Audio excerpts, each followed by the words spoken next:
مومنو، پیغمبر صلی اللہ علیہ وآلہ وسلم کے گھروں میں نہ جایا کرو مگر اس صورت میں کہ تم کو اجازت دی جائے، یعنی کھانے کے لیے بلایا جائے جبکہ اس کے پکنے کا انتظار بھی نہ کرنا پڑے۔ لیکن جب تمہاری دعوت کی جائے تو جاؤ، اور جب کھانا کھا چکو تو چل دو، اور باتوں میں جی لگا کر نہ بیٹھ رہو۔ یہ بات پیغمبر صلی اللہ علیہ وآلہ وسلم کو ایذا دیتی تھی،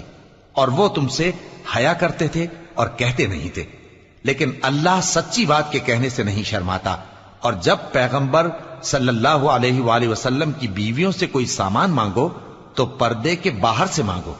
یہ تمہارے اور ان کے دلوں کے لیے بہت پاکیزگی کی بات ہے۔ اور تم کو یہ شایع نہیں کہ رسول اللہ صلی اللہ علیہ وآلہ وسلم کو تکلیف دو، اور نہ یہ کہ ان کی بیویوں سے کبھی ان کے بعد نکاح کرو، بے شک یہ اللہ کے نزدیک بڑا گناہ کا کام ہے۔